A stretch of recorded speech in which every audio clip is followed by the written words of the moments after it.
Bonjour, je suis Pedro Cadaval, spécialiste des relations amoureuses, et aujourd'hui je suis ici pour partager quelque chose de simple mais très efficace pour vous aider à reconquérir votre ex-copine ou ex-copain avec un peu d'humour. Je vais vous parler de comment utiliser des messages et des phrases drôles pour reconquérir votre ex. Avec la bonne approche et un peu d'humour, je peux vous garantir que vous avez une réelle chance de raviver la flamme de votre amour.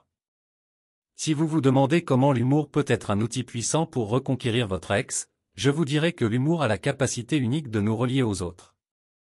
Lorsque nous rions ensemble, nous partageons un moment qui peut contribuer à apaiser les tensions, à créer des instants mémorables et à rétablir le lien qui existait autrefois entre vous. Cependant, il est important de comprendre que tout le monde n'apprécie pas le même type d'humour. Il est essentiel de savoir quel type d'humour aime votre ex si vous ne voulez pas commettre d'erreurs. Savoir s'il est plus enclin à l'humour sarcastique ou s'il préfère une humeur plus légère est important pour faire les bonnes blagues qui obtiendront des résultats sans offenser. Mais c'est certainement vous, qui connaissez bien votre ex, qui êtes la personne la mieux placée pour savoir comment réagir.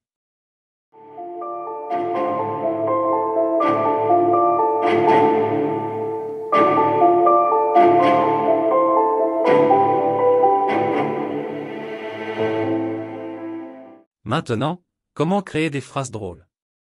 N'oubliez pas que l'essentiel est d'être authentique. Les blagues et les messages doivent être élaborés avec soin, et non pas simplement dans le but de manipuler ou de paraître drôle. Et il ne suffit pas de créer des phrases. Il est important de savoir comment et quand les utiliser pour qu'elles aient un impact maximal. En matière d'humour, le choix du moment est crucial.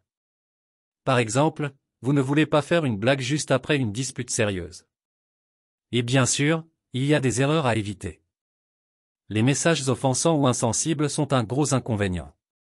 Vous ne devez pas non plus utiliser des messages basés sur des événements négatifs survenus dans votre relation, ou des phrases se moquant de moments embarrassants vécus par votre ex-petite amie ou votre ex-petite amie. N'oubliez pas que l'objectif est de raviver l'amour et la connexion, et non de causer plus de douleur.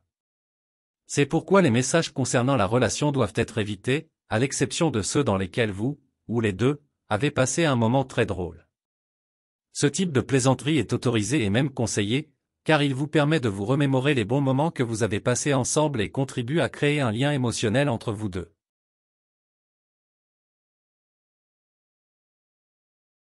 J'en profite pour vous demander, si vous êtes nouveau ici et que vous ne vous êtes pas encore abonné, de cliquer sur le bouton et de vous abonner afin que vous puissiez me suivre dans mes prochaines vidéos.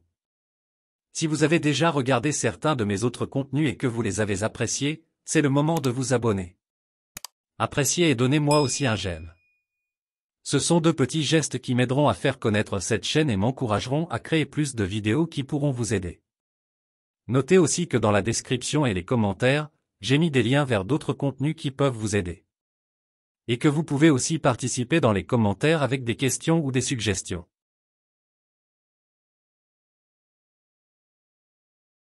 N'oubliez pas que chaque situation est unique et nécessite une approche unique. La reconquête de votre ex peut donc nécessiter de la patience, de la compréhension et, surtout, du respect pour ses sentiments. Ne l'oubliez pas. En guise de recommandation finale, que diriez-vous d'une dose d'auto-amélioration? Travaillez sur vous-même, dans votre intérêt et dans celui de votre ex. Trouvez des moyens d'être une meilleure version de vous-même. Devenir une personne plus joyeuse vous aidera à la reconquérir, car l'une des étapes les plus importantes de la reconquête d'un ex est de faire en sorte qu'il se sente bien avec vous, qu'il soit heureux à vos côtés. Et rien n'est plus efficace pour y parvenir qu'un bon rire de temps en temps. Mais cela ne suffit pas. Vous devez apprendre avec vos erreurs passées afin de vous améliorer en tant que personne, de toutes les manières possibles. Cela vous aidera non seulement dans votre mission de reconquête de votre ex, mais aussi dans la vie en général. Enfin et surtout, soyez patient. Reconquérir une personne peut prendre du temps, et il est essentiel de respecter ce temps. Ce n'est pas parce que votre ex se sent bien avec vous qu'il est prêt à reprendre une relation sérieuse. Gardez à l'esprit que si les choses ne se passent pas comme vous l'espériez, vous devrez éventuellement donner plus d'espace à votre ex avant d'essayer de le reconquérir, et ce laps de temps peut être une nouvelle occasion pour vous de grandir et d'apprendre. J'espère que ces informations et conseils vous seront utiles et que vous pourrez utiliser l'humour pour récupérer votre amour plus rapidement. Rendez-vous dans la prochaine vidéo.